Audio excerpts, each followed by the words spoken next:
Welcome back to another episode of What Are You Made Of with your boy, the Unstoppable. And I got my shirt on today again, the stubborn Mike C-Roc. I'm in the house today with some friends of mine.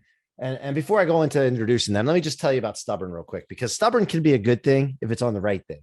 Because the definition of stubborn, if you've happened to ever look up in the Merriam-Webster dictionary, it's perversely unyielding. And it also says C-Roc. So one thing in the morning I wake up, for all you listeners out there and for Staci and Larry here, I wake up with an attitude that I'm inexorable. Inexorable, similar to stubborn. It means unable to be stopped, unyielding. And I just know in my life that failure comes from not knowing something and also underestimating or overestimating the amount of effort it takes to achieve something. And if you know that and you become aware of that, life becomes a lot better. So I want to start off the show by talking about that before I get into introducing our guests. And I will now introduce them. It's my dog's in here too, by the way. This show is, it's not professional. There's things that happen. My kids, my wife, they're out. I have the dog down here because I felt bad. She was upstairs by herself. So if you hear barking, that's what's going on. Maybe I'll show you. We get it. We're cat sitting for 10 days, our new grand cat. And the cat on every Zoom, bar none, every business Zoom we had, wants to walk across the table or the desk. Or meow or whatever. So we get it. Yeah. Totally. Life is good. You want to come up here and say hi? Come here. Nope, she ran. Okay. So anyway, we have Staci and Larry Wallace in the house today. Husband and wife couple, duo, powerhouse. Been a part of growing multiple businesses into the billions. Larry played at Texas A&M. I hope I said the right Texas. Yeah. Texas A&M. That was some fighting words. Yeah. I'm glad you did. and now they're on to some massive missions to impact the lives of many people on this planet, individuals, couples, and everything. And I'm just so proud to introduce you two today. Welcome to the What Are You Made Of show. Thank you so much. We're glad to be here. It's an honor. We love you, and we love the energy. Listen, let me tell you about stubborn. Let's talk about Larry for no, I'm just kidding. It's really me. When we've been married for 25 years. And when we got married, I've been operating. If you put me into those ocean personality profiles, I'm a shark dolphin. So I'm highly aggressive, go after what I want, don't give up, let up, shut up till God takes me up. That's my DNA, but I've also got enough dolphin that I got to have fun doing it. It's got to be a party. My right brain has to be engaged. But I always used to say that I'm a bulldog, right? So a bulldog doesn't let go. And when I first got introduced to wild boar hunting with dogs and not guns, I understood what that meant, because those dogs, they get on one of those wild boar and they do not let go. They're in it until. And so I totally get that stubbornness can be a blessing and a curse at the same time. Yeah. It's got to be on the right thing, right? So look, the show, before we get too far, the show always starts with this question right here. And you can answer it however you want, whether you want to do it as a couple, individually, it doesn't matter to me. But what are you made of, Wallaces? You go first. I'm made of sugar and spice and everything nice. What are you made of? You just said that you're a bulldog, though. Well, so a sweet and spicy bulldog. I'm a little bit country and a little bit rock and roll, like Donnie and Marie Osmond. Yes. I'm just all country. He is a bunch of country. You know what we're made of is our DNA is we are a purpose-driven family. Our actual mission of our movement, of our family, even when we meet with a family, our tribe, is we believe that we're warriors sent to awaken sleeping warriors to step into their divine mandate and advance bigger things on behalf of God. So we really believe as a family, God's taken us through some pretty big warrior stories so that we can awaken people who've fallen asleep at the wheel. Love it. I love it. Larry, do you want to add to that? No, just a lot of great experience in business and in life. And we love to share that with other people. And we do that through consulting and coaching and mentoring. And it makes it a lot of fun. And then in our spare time, we have a ranch that we've been building, and we put 500 fish in our 500 bass in our lake today. Yeah. A few weeks ago, we put in 18,000 flathead minnows and shiners. And so now the bass are going to be happy when they get in there. Were they largemouth? Well, it's a largemouth black bass, a Florida black bass strain. So they call this strain Lone Star Selection or something like that, Lone Star Collection. Okay. Okay. Anyways, it's been specifically bred to thrive in this environment. And so the biologist who came out today to put the bass into our lake was telling us that another lake that he just came from, I think yesterday, they brought out a 16-pound bass out of that lake. And it's the same strand of, or the same type of bass that we have. You know, in Texas, you got to go big or go home. So. That's what I heard. That's what I've heard. I've only been to Texas twice, Right. but I have heard that. But are you guys Cowboys fans? Yeah, Dallas Cowboys. I grew up here in Texas. So does Staci. And well, we've lived all over, but always been Cowboys fans. Now, I have to say, growing up, I went to school, all grade school, high school in Irving, Texas. And so we were just a stone throw away from the Dallas Cowboys Stadium, the old stadium, the original one. And man, it was hard not to be a Dallas Cowboys fan when you're that close. Yeah, I get it. I mean, I'm an Eagles fan, so I won't hold that against you. I'm not one of those Philly fans, though, by the way. So I really like, you know, when I was a kid, I used to get emotional about it. It was the craziest thing. It would ruin my Sunday or make my Sunday. And as I got older and I've had other things, you know, it's like, but I appreciate the history so much.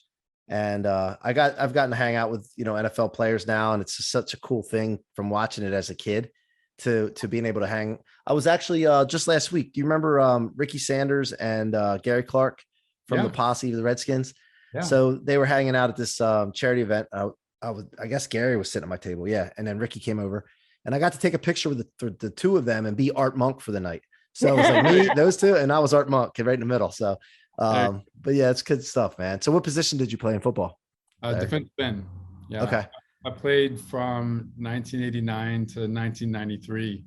We went to 5 postseason bowl games, 2 preseason bowl games, won 3 conference championships, and we were #1 defense in the nation 1 year while I was there. Awesome, man. Yeah, I watched college football growing up like crazy. I played D3 football in Maryland, and but I stopped there. But I just love football. Was like my first love. Like ever since I was probably, I don't know, 8 or 9 years old, I always wanted to be a football player when I grew up. But the problem was that I was always never grown up. So I'm like 5'6" 3/4, you know, and but I've always been solid and I could run, but I just was never big enough. And I'm an outside linebacker, so I just never had that size or enough speed. But my son is 15. He's going on 16. Never played football until his freshman year. His freshman year was the COVID year. So that season got wiped out, but he played a spring season of 5 games. But I don't know where he gets it from. But he's 6'1", 230, 235, and he's going into his junior year. So he's a defensive end, defensive tackle, depending on what defense they're running. Right. And he absolutely loves it. So it's exciting to get back in there and watch the high school football. And so, yeah, I love that, man. So, so now how much has football affected your business life and your business success? Oh, a lot. I mean, when you are playing football, you learn how to play with other people. You learn how to play as a team. And you also know, you know, in high school, we weren't always a winning team. Like my junior year, we won half our games and lost the other half. And, you know, in my senior year, though, we were very successful. And then at A&M, I think we maybe lost 1 or 2 games the whole time I was there. But, you know, you can learn a lot when you lose, right? But you can also learn a lot when you win. But you know the difference between working with people that you like, love, and trust and people that you don't.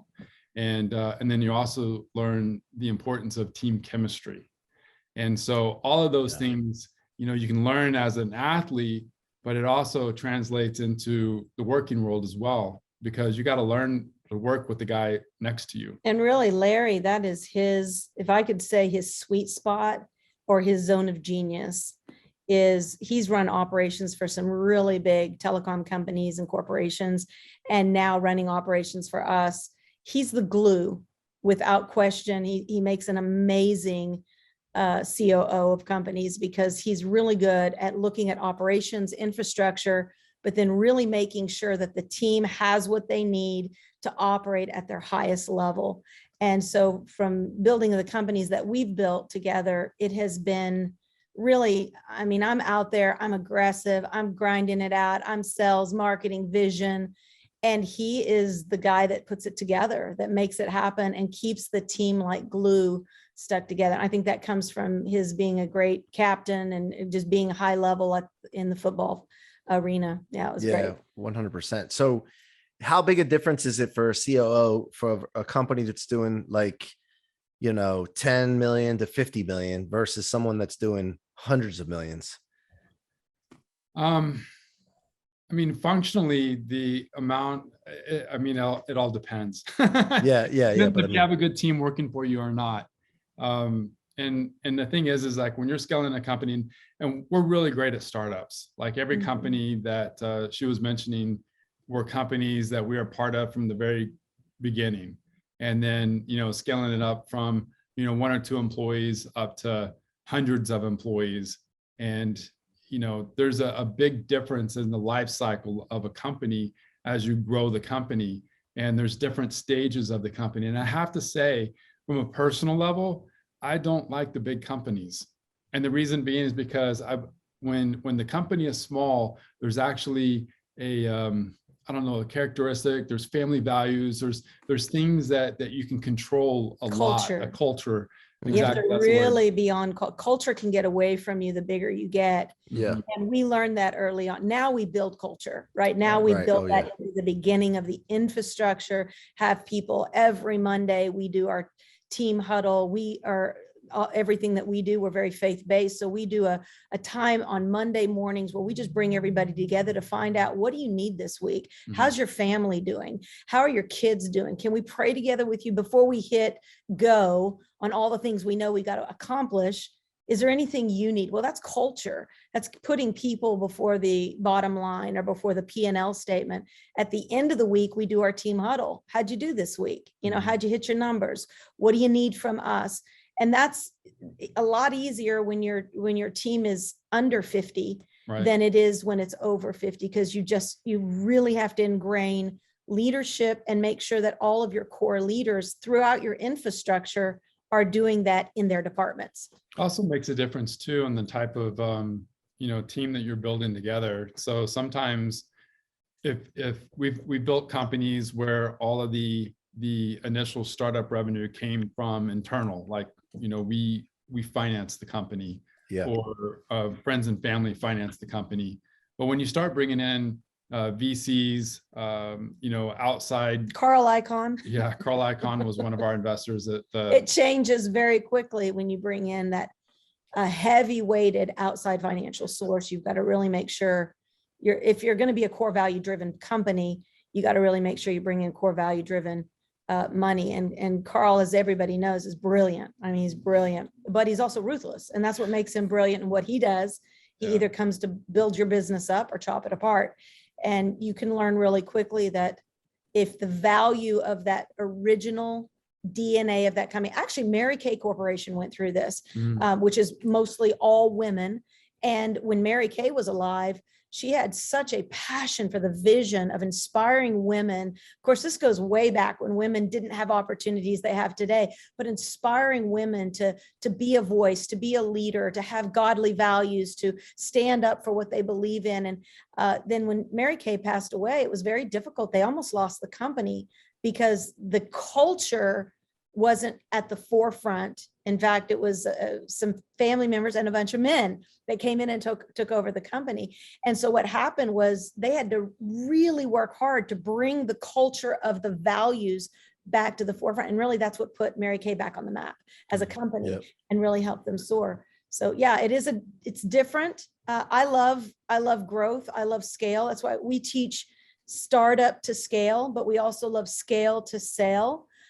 Companies that we're working with in our platinum program right now, it is really all about legacy. So it's not necessarily about selling. It's about how do we build something that creates the most legacy and generational wealth. And all of those infrastructure is different and process is different for every single one of those steps. Yeah, a lot of things like when you're growing, what got you to those different points isn't going to take you to the next level, including people, right? Like some CEOs cannot take a company further than a certain point.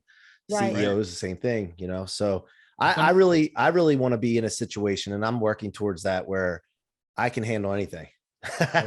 Some people think that they can't do that, but I have in my mind that I will be able to do small companies, medium size, big. It's not going to matter. I just know that there's differences, and there's data that you need to know. And the right places around you that have done 100%. Yeah. Like, and here's something else too I want to throw out your way. So a lot of people think you need experience to achieve things, not just business, but anything. And I've been thinking about this lately and going really deep with it.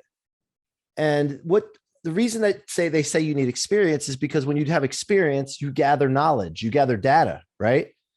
And the reason I'm saying this is because I have Blueprinted, which is a site that gives people step-by-step processes to achieve something, right?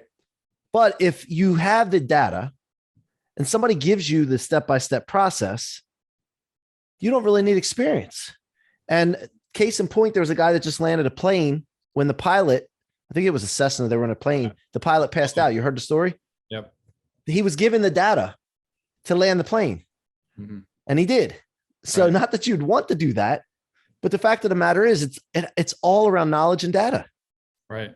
Yeah. Everybody talks about experience is power, but really expansion is power. How you choose to expand your knowledge base, how you choose to expand your EQ, your emotional quotient. We talk a lot about capacity. Most people think, well, I can't do that because I don't have the knowledge. Well, increase your capacity.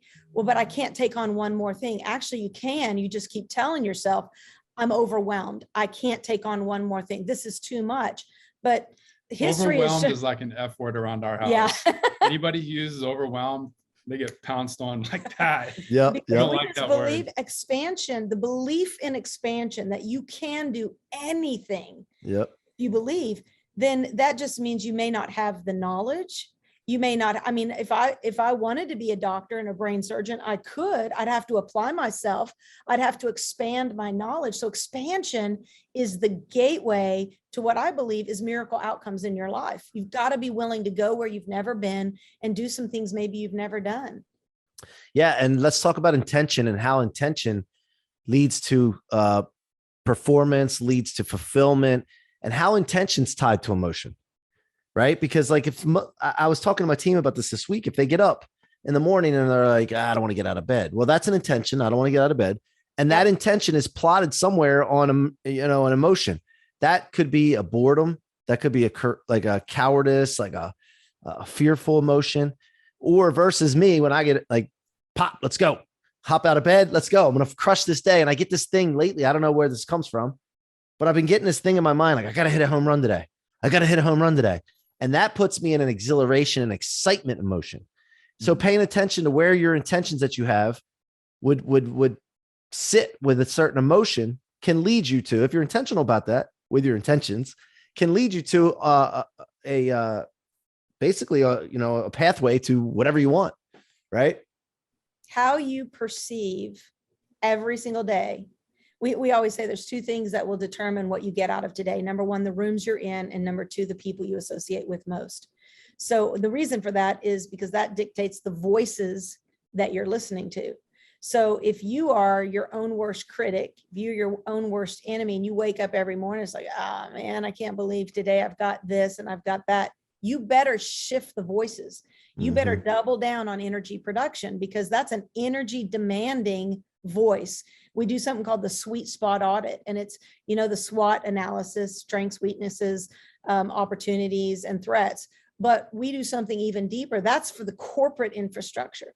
But for the CEO infrastructure, we want to know, what is your DNA? So the sweet spot audit is your strengths as a CEO or an entrepreneur, your weaknesses, which is your kryptonite, your energy production. What can you put into your life that who produces energy? For some of you, it's a coach. For some of you, maybe it's your favorite best friend or a podcast. Yeah. And then the second E is energy demand. What is it in your life that's energy demanding? Well, if maybe you've got a spouse that's super energy demanding. Could be an employee too. Could be your kids. Draining. You can't leave them. You can't throw them aside. What you have to do is you have to double down on energy production. So because you love them and you want to keep your your relationships tight, but sometimes that energy suck. You got to double down and you've got to provide for it. So you go to energy production. What is energy production? Well, that could be, again, a podcast, could be listening to a book, whatever it is, but interests. Yeah. Interests. Whatever you're interested in will keep you energetic. Right. And then the key is time expansion. And this is where expansion is so important. What do you need to do to go beyond your 24? And the only way to expand beyond your current skill set or beyond your current time frame, God didn't create 24, man did. So there's got to be a way to get into infinite time. Well, it's really cool. The system he set up is that I wish that my children would dwell together in unity. You got to unify with, like, blueprinted. You've got to unify with coaches. You've got to get with people that allow, like me, I have 24. I'm in unity. I'm in total agreement with my husband. Now I have 48 because his skill sets, my 40, my kids work for us. Whoa. Stop right there for a second. I don't believe that because I don't think it's 48. It's a multiplication effect. It's an exponential pack. Yeah, it is. Right. Yeah, right. I gotta say that because when you put two people that are aligned together, wow.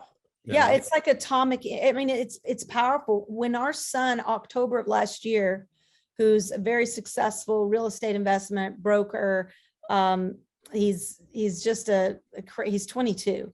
So he's just a really solid guy, loves God, just has great character. Well, October of last year, he said, Mom, Dad, I want to work with you guys. I don't want to give up my real estate, my investments, but I want to be on your team. I want to help train and coach people that are coming through insurance and real estate and sales.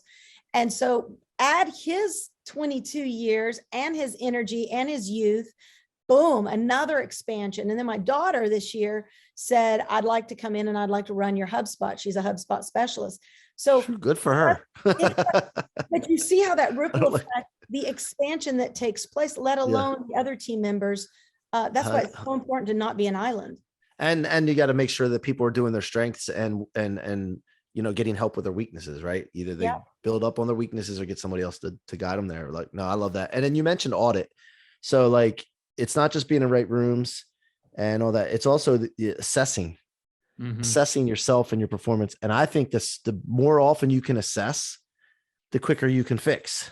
Yeah. We encourage people all the time to, at least on a minimum, assess themselves on a weekly basis, just take every area of their life, whether it be their business, their faith, their family, their finances, their fitness, God, whatever it is, they need to be assessing themselves to make sure that they are living a balanced life, but also increasing.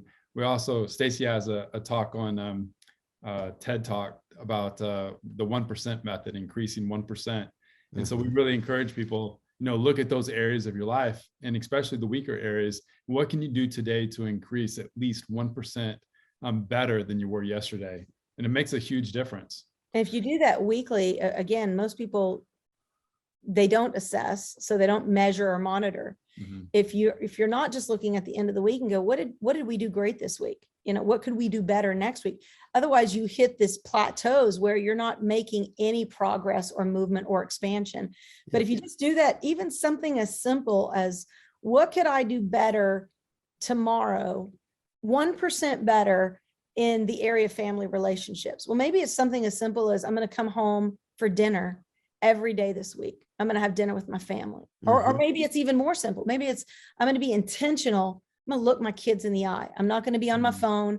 I'm going to put my phone down when I get home, and I'm going to say, hey, son, how was your day today? And just look him in the eye. He may not look you back, but look him in the eye. Those little micro moves, they're distinctive moves that give you progress. Like you said, geometric progression, like a penny doubled, they give you great progress over time. Yeah. And the other thing is, people don't want to wait.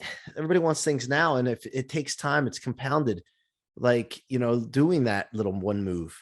Yeah. And over a period of time is when you start seeing the difference. And most people, correct me if I'm wrong from what your point of view is, most people want to blame their spouse, their kids, their employees, partners, whatever. And really what it comes down to is something that they're doing or causing, and they're not taking responsibility. So how important is responsibility in your household and your companies? How often do you talk about 100% responsibility? I tend to throw myself under the bus on this one because for the majority of the beginning of our marriage, we came from very distinctly different backgrounds. Larry didn't have a dad. Dad left when he was 1 year old, was raised by latchkey kid, raised by a mom that had 3 jobs, and she repoed semi trucks. So Wow. pretty cool story. I grew up in a faith-based family. My pablum formula was Zig Ziglar books and over the top. And so raised very differently. So for the first part of our marriage, I was constantly trying to change Larry. I wanted Larry to get fixed. I wanted Larry to be more motivational and more confident, more bold. I wanted him to be a communicator like me. And one day I was actually at church and I was in the church zone and I felt like I was in this moment where I was doing a repeat after me with God. And he said, Staci, repeat after me. And he said, Lord. And I said, Lord. And he said, change. And I said, change. And he said, me. And I went, me? No, you need to change Larry. And that day really spoke to me. It's pretty narcissistic, egotistical to think that you've got everything going on and you need to change that other person to be more like you, as opposed to what if God gave you that team that's so diversely different than you? Those kids they seem like they're from Mars, that husband that seems like what if that is all about the beautiful puzzle that's being put together to create a full rounded story?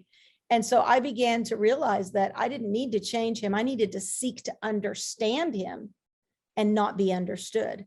Yeah. Because what I was trying to do is be understood all the time. Mm-hmm. The more I understood Larry, the more I began to understand more people who were like Larry. And so that's a motto that we have: seek to understand, not be understood. So by that story, you can tell me and God are friends. Yeah, I see that. My back that you guys day. are homeboys. I love it. Well, what are your thoughts on that, Larry? It's one of those things where when you work on yourself, it's amazing how the relationships around you change. And because you think that, oh, they need to change, they need to change, they need to change. But then once you start changing, all of a sudden those relationships change as well, because now you're being a better friend, a better spouse, a better coworker, a better employer, whatever it may be, because you're better in yourself first.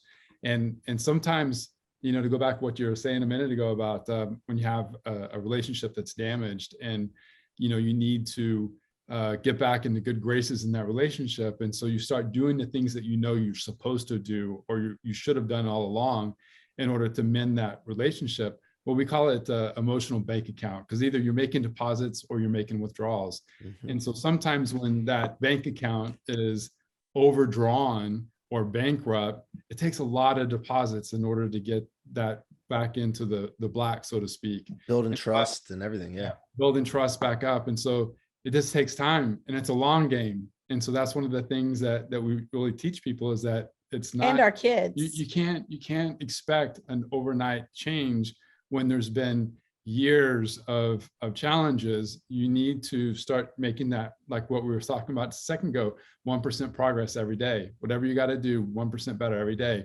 And you'll be surprised how over time things reverse itself. Yeah. Consistency, man. You don't recognize yourself after 6 months, a year. So 2 things I want to cover before we wrap up. Are you guys good on time? Yeah. I know we're a little over, but all right. One thing I wanted to talk about. So do you guys recall, and maybe you're going through this now a little bit too, because you're just kind of starting this new thing with what you're doing, but do you recall going through startups or in business and waking up some days and being like, what am I doing?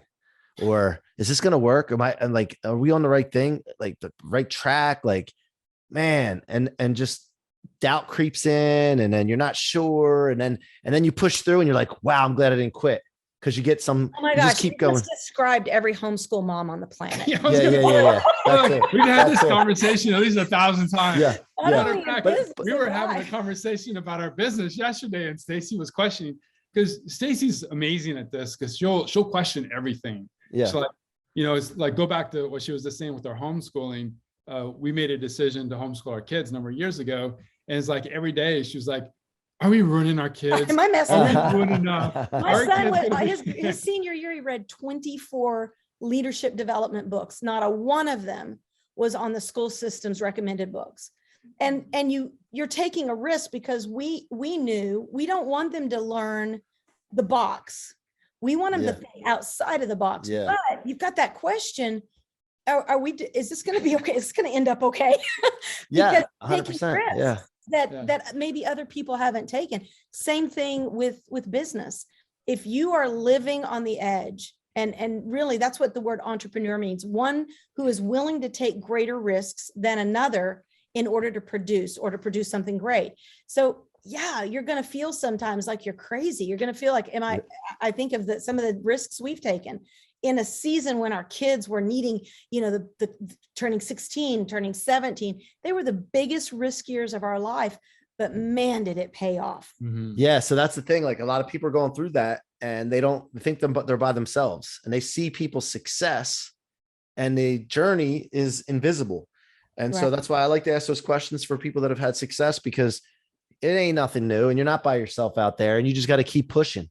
Like I have a saying, thrust is a must. Because, and by the way, that has some sexual connotation. My friends, partners, they're like, hey, you might not want to use it. I'm like, no, it gets attention anyway. But it means when you're going through the tough times, you just got to keep pushing, man, and go fast. Because when you're going through hell, right? Winston Churchill said, keep going, right? But I talk about, I want to add to that, go fast, because you don't want your feet to burn. Right. So thrust is a must came from Rocket Fuel, my book, Rocket Fuel. So, but, and then the other question I wanted to ask you as we wind down here, before I do this though, what's the best way for people to reach you guys? You can go to staciwallace.com, STACI, WALLACE.com. Everything's on that website, but we really love people to connect with us. We give a 7-day free program away, 7-day mastery course called the Ultimate Life and Business Reset, really teaching people how to build a purpose-driven, highly profitable life and business they love without losing their peace.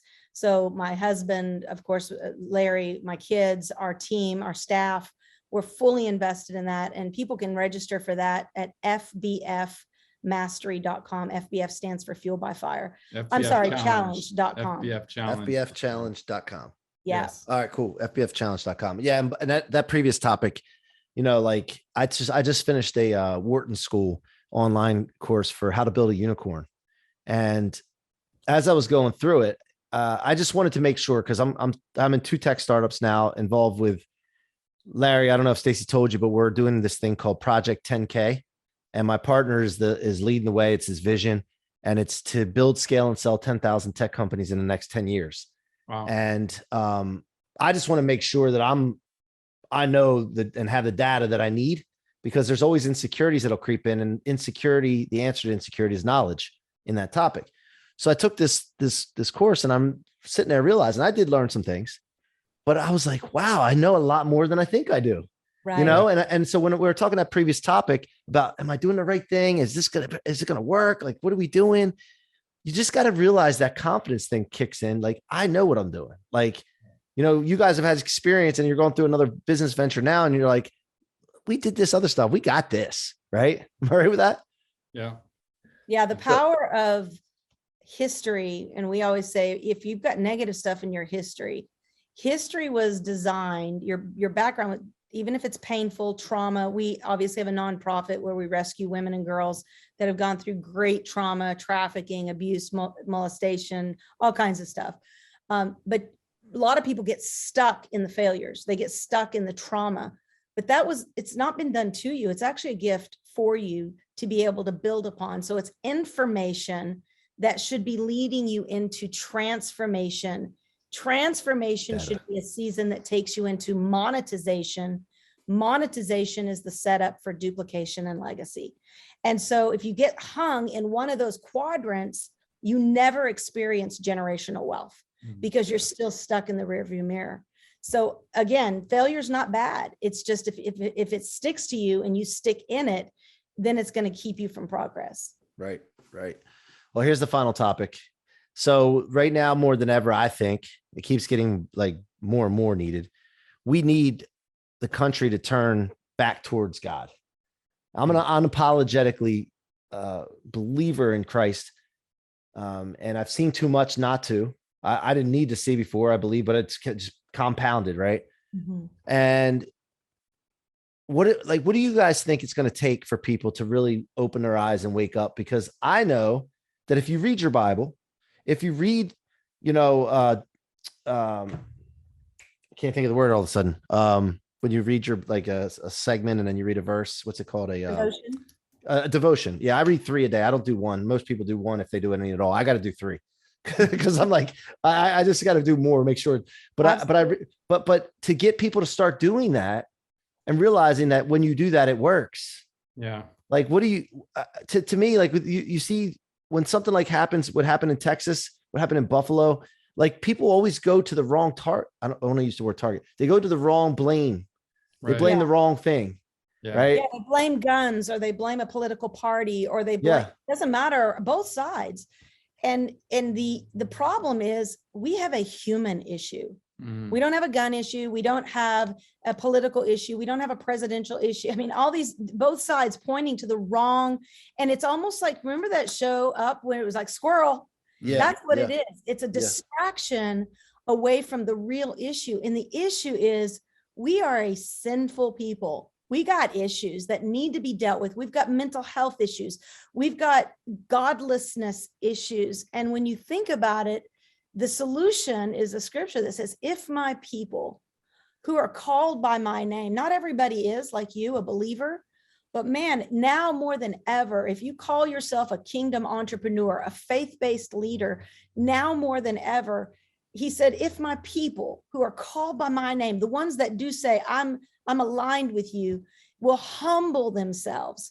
That means that there's a place where we got to lay our ego aside, lay our self-madeness aside and say, God, I want to call on your name. We need you now more than ever. He said, if my people who are called by my name will humble themselves and pray, seek my face. And here's the kicker, turn from their wicked ways. Then will I hear from, see, I believe that God's just waiting on his people to do what he's asked them to do so that he can come in. The third act of a big play is always the best, because that's where the victor comes in and cleans up the mess. That's where, if you watch a good Marvel movie or something, and it's the best part. We're coming in, we're in a dark season. We're in the second act of this play.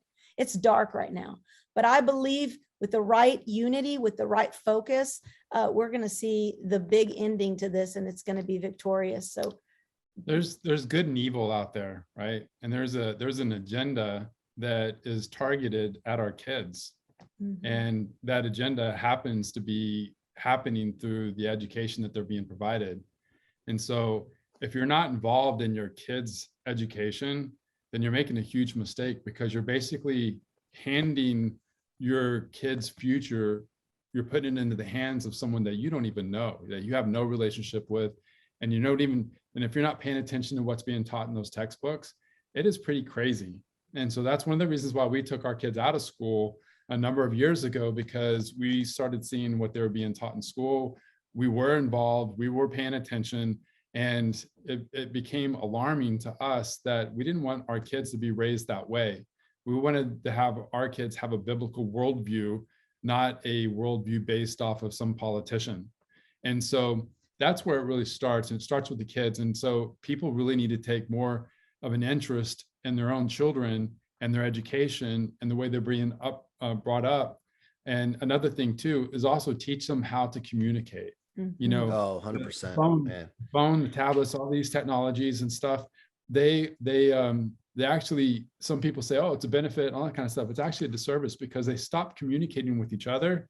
And when they stop communicating with each other, anybody can communicate to them through that technology device. And then they'll just take it as gospel, because that's all that they have a relationship with. But when they start communicating with each other and understanding how to communicate with each other outside of technology, anything can happen. It increases their critical thinking skills too. When they have to, Peyton and Alexia, we put them into speech and debate so that they would Peyton became a national champion, but it forced the communication. Warren Buffett said, if you can increase somebody's communication, you can increase their net worth by 50%. And now more than ever, when there's not a lot of verbal communication, there's so much text communication, it's important to continue to reiterate if you want your kids to have that winning edge. Yeah. And the problem that we have is that there's a network effect. Like in tech, if you have certain tech companies, you have to have a network effect that happens. Well, if we get the kids to go back to communicating with each other, we got to get multiples of them. It can't be just a couple, because then they're not going to have anybody to talk to. So, it's a whole process, but again, it's work. It's that responsibility factor. And it's the other thing is the consistency and 1% rule that you were just talking about. If everybody buys into that, or we can get everybody on that. To me, one last thing I'll say, I think we need a Democrat and a Republican leader, two people with. My daughter will love you for saying that. Well, we need two that would have cojones, not literally, okay, because it can be female, that can step up and say, look, we're working together. We're done with the division. We know what needs to be done. We have our own beliefs. We have our own thing, but we're going to work together to get this thing done. And I think, me personally, I'm a pretty smart guy. I think the country will start rallying around those people, but the problem is they'll get shot down, not literally either, but they'll get shot down by those establishment. So I don't know. I don't know. I just felt it on my heart, really, especially yesterday, that I got to step up and do something. Yeah, our heart has obviously been deeply touched by that situation, and yet at the same time, there's never been a more important time for people to take action in their own home. Yeah. Period. Yeah, amen. We can't do a global air filter system, but what we can do is filter our homes. And we can begin to take responsibility. And that sometimes means sacrifice. Sometimes means coming home early. Sometimes it means laying off the second job or downscaling so that for a moment you can be with your kids while you up level into something that matters most to you. Turn off social media, turn off the news, and pay attention to your family. And you were talking about just a minute ago about reading your Bible, is read the Bible for yourself. Don't rely upon somebody else to teach you the Bible. Read the Bible for yourself. Oh man, that's a whole nother subject. Yeah. Well, I want to respect your time, guys. We ran over and I appreciate that. I just want to let you know that. And I want to thank you for coming on today. And I enjoyed talking to you. It was a great show as far as I'm concerned. It's kind of, I don't know, like self-centered to say my own show was good, but it's because of you two. So thank you so much for being here. Well, we're glad to be on your show. Thanks you for having C-Roc. us. Thank you. And you guys have been listening to the What Are You Made Of show with your boy, the unstoppable Mike C-Roc, with Larry and Staci Wallace in the house today. If you liked today's episode, make a comment where you're watching this. Go subscribe to your favorite podcast platform. If you like watching these, you can watch them on YouTube at Mike C-Roc Ciorrocco. And until next time, be unstoppable.